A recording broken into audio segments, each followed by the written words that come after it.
Good morning बच्चों। आज 10वीं के हिंदी में हम देखेंगे डॉक्टर परदेसी राम वर्मा द्वारा लिखित मरिया। मरिया पाठ को जो लिखेंगे वो सामाजिक बुराई, मरिया जो प्रथा है सामाजिक बुराई है। मरिया प्रथा के कारण जो है हमारी आर्थिक स्थिति बहुत कमजोर हो जाती है।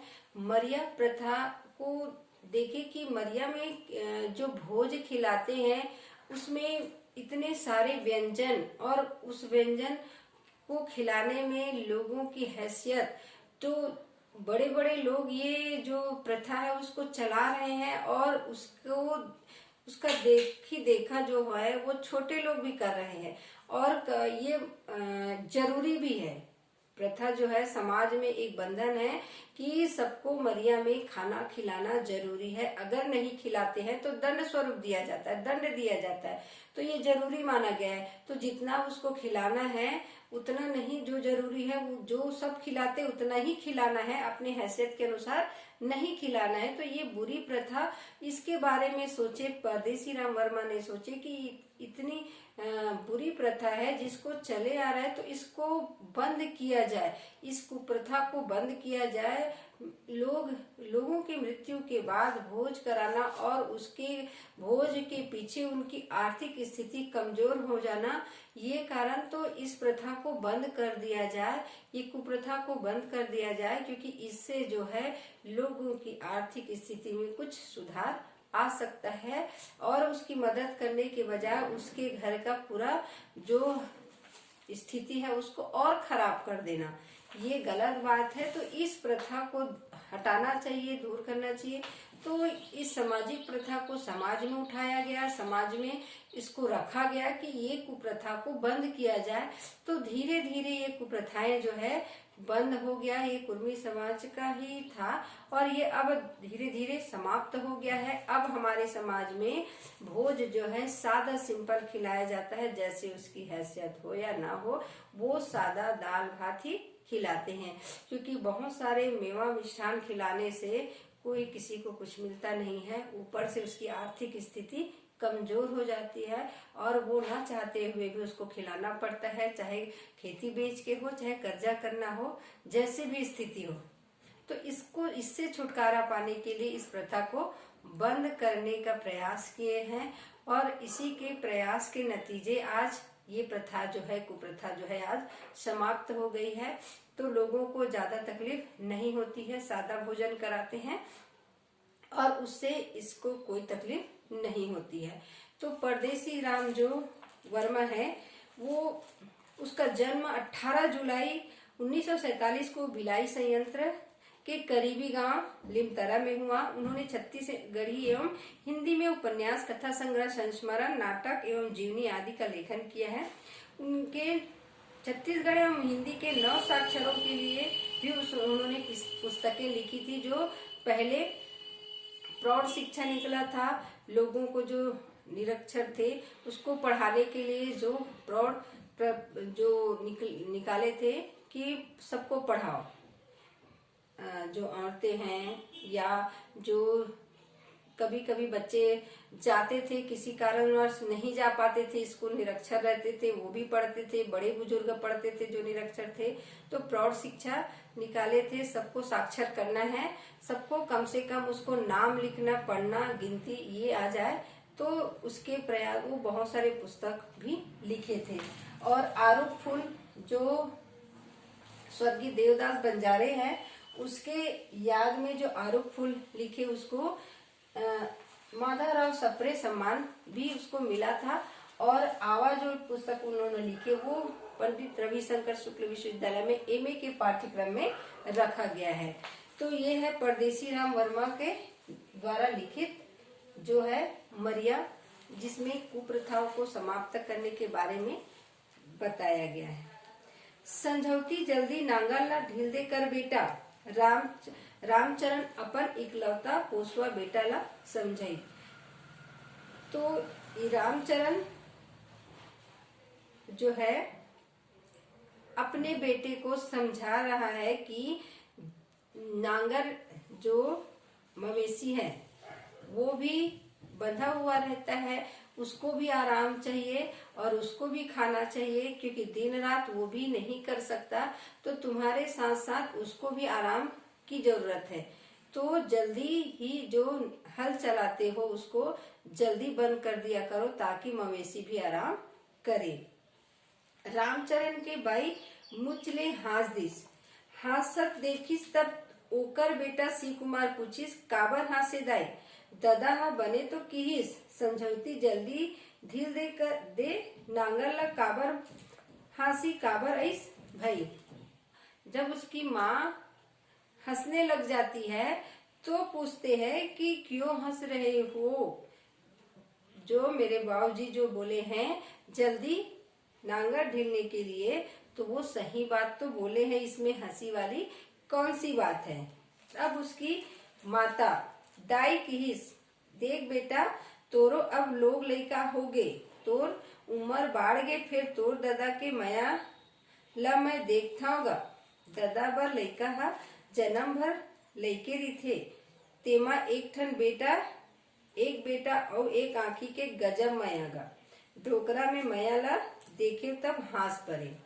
उसकी माँ कह रही है कि अब तुम बड़े हो गए हो, तुम्हारे भी बाल बच्चे आ गए हैं, पर उसके बाद भी आपके प्रति आपके पिता का प्यार देख के मुझे हंसी आ गई, क्योंकि बेटा, माँ बाप के लिए बेटा कितना भी बड़ा हो जाए बच्चे ही होते हैं, तो इसी बात के लिए उसको हंसी आ गई। और कह रहे हैं कि एक ही बेटा है, उस पर भी एक ही बेटा, एक बेटा और एक आँखी के गजब माया, क्योंकि एक में उसको सब देखना है, और वैसे ही एक बेटा है तो वही उसका पूरा जीवन का सहारा है, और दूसरे के ऊपर उम्मीद या भरोसा नहीं कर सकता, क्योंकि है ही नहीं है।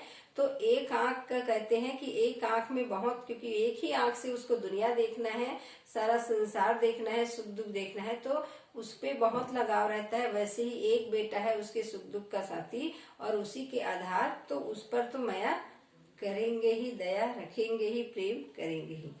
तो इसी के बात को मैं सोच के हंस पड़ी, ऐसा उसकी माता कहती हैं। अभी ये गोड़ बात चलत रहीस, डोकरा उठिस खटिया ले और धमले गिर गे, एक ठन गोड़ लझम पर गे। जैसे ही उन लोग की आपस में बातचीत चल ही रही थी कि उतने से वो अपने खाट से उतरा, क्योंकि सुबह सुबह की बात है, जब वो खेत जा रहे थे, खेत जाने के समय में जैसे ही अपने बेटे को तैयार होते देखते हैं, तब वो उसके पिता जो है उनको कहते हैं कि जैसे ही तुम हल चलाने जाते हो, जल्दी से हल को, बैलों को छोड़ दिया करो, उनको भी खाली दे कर दिया करो, थक जाते हैं, तुम भी थक जाते हो, तो जल्दी घर आ जाया करो। तो उस पर वो उठा नहीं रहता, और पलंग से जैसे ही उठने की कोशिश करता है, वो एक हाथ और एक पैर उसका लुज, बिल्कुल ताकत नहीं, बिल्कुल उसके पैर में, हाथ में बिल्कुल ताकत नहीं होता, ढीला पड़ जाता है। डोकरा ला देख के दाई चिचियाई, सीकुमार दौड़ त बेटा लथरेस करत थे गा। सीकुमार दौड़ के आईस, ददा के एक पांव एक हाथ झूल गए, ददा मचिया में एक अंगू परे रही, देखो देखो हो गए। सीकुमार, उसकी माँ कहती है चिल्ला के कि सीकुमार अपने बेटे को चिल्लाती है, आके देख तो बेटा, ये आपके जो पिताजी है वो कैसे गिर गए हैं, उसका एक हाथ और एक पैर बिल्कुल ताकत नहीं है, ढीला हो गया है, और उसके पिता जो है उसी पलंग में एक साइड होके पड़े हैं, गिर गए हैं। तो उसका गिरना, हाथ पैर का एक तरफ पूरा अचल हो जाना, ऐसी स्थिति में वो उसी पलंग में और गिर जाते हैं, उठने की कोशिश करते हैं, तो उसका एक हाथ और एक पैर अचल तो ऐसे में एक एक स्थाई एक तरफ करके वो गिरे पड़े हो जाते हैं, सब देखो देखो हो जाता है। क्योंकि गांव में कुछ भी होता है किसी के घर में, तो गांव जो है एक परिवार की तरह लोग रहते हैं। गांव में सबका सुख दुख एक समान है। जब जैसे ही किसी के घर में सुख दुख की स्थिति आती है, सब इकट्ठा हो जाते हैं। वैसे ही और परिवार के लोग रहे होंगे, तो सब वहां हल्ला हो गया कि जो रामचरण है उसको क्या हो गया, उसका एक हाथ एक पैर अचल हो गया है। उसको देखने के लिए सब आने लग गए। चरणदास बैदला बलैस रमेशर मंडल आगे मनराखन चोली पियत खखारत ऐस जे मुंह ते बात लोकवा तो हो गे रे श्रीकुमार बैदला बतैस। रामचरण नाम का एक वैद्य था, उसको बुलाकर लाए, उसको दिखाए। मनराखन नाम का भी व्यक्ति आए और जो वैद्य थे वो श्री कुमार को फिर बता दिए कि इनको जो हुआ है वो लकवा की शिकायत है, इसको लकवा हो गया है। वैद्य ने श्री कुमार को बता दिया। मनराखन किहिस ओकरे से थी मैं की था 4 सावन समारी जरूर है, सहमनाई नहीं मनावा किसानी करबो कहारे। श्री कुमार देख डोकरा ला का होगे, धर्म करम ला बंठादार करे में रे बाबू विपत आथे जी।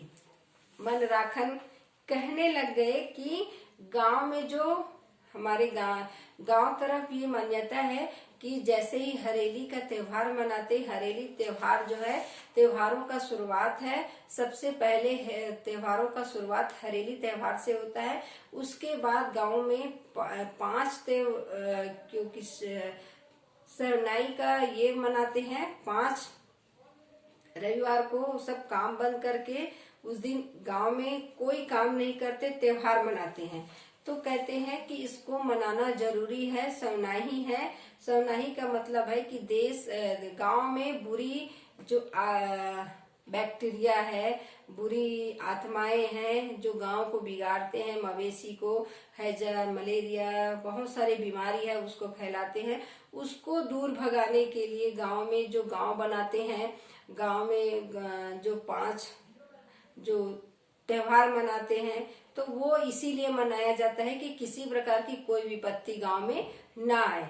और इसी को ना मानने, इसी की अवहेलना करने का ये नतीजा है कि आज इसको लकवा हुआ है। ऐसा किसको बोल रहे हैं माखन? मनराखन जो है श्री कुमार को, कि तुम ये सब चीज नहीं मानते हो, उस दिन भी काम में चले जाते हो, कुछ नियम नहीं मानते हो। इसी का नतीजा है कि आज ये बीमार पड़ गया है।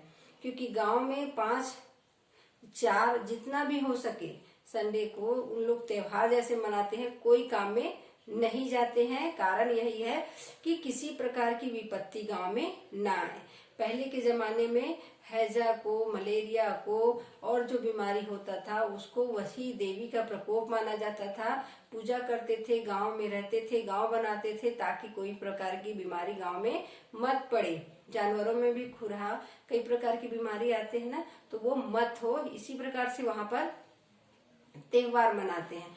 तो ये सब ना हो इसीलिए त्योहार मनाते हैं। और तुमने ये नियम का पालन नहीं किया, इसीलिए ये तुम्हारे साथ हो रहा है, ये मनराखन कह रहे हैं। रमेशर मंडल किहिस ये ला चरौदा अस्पताल ले गो जी, जल्दी करवा रामू रोसियागे। किहिस का चरौदा अस्पताल जाही, मर गए तुम अंग्रेजी दवा के मारे, चाही डोकरा बघेरा गोली खाही और तेल लगाही, तब देख कुदल्ला मारही। अब रमेशर मंडल कहिस कि इसको चरौदा के ज्योति अस्पताल में भर्ती करा दो, चरौदा के ज्योति अस्पताल में भर्ती करा दो तो जल्दी।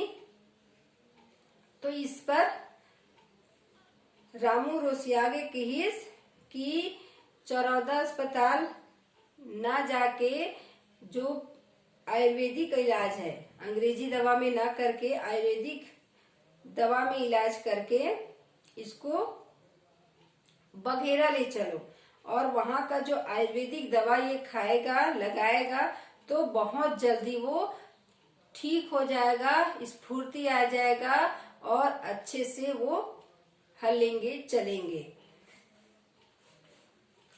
अंकलहा खिसियागे किहिस, देखो जी जतर कतर बात झन करो, कथे चढ़ाओ तिवारी चढ़ाओ पांडे, घोड़वा गईस पराए, तौन हाल झन होय। अरे दादा जहाँ लगेगा हे लेगा। फिर थोरिक सिकुमाला पूछ लो, सिकुमाला पूछे के नौबते नहीं आईस। डोकरा के छोटे भाई बलदुहा कीस, देखो जी सब बात के एक ठन, हम तो सुखा सनातन घर में भूंजी भार नहीं आओ। तो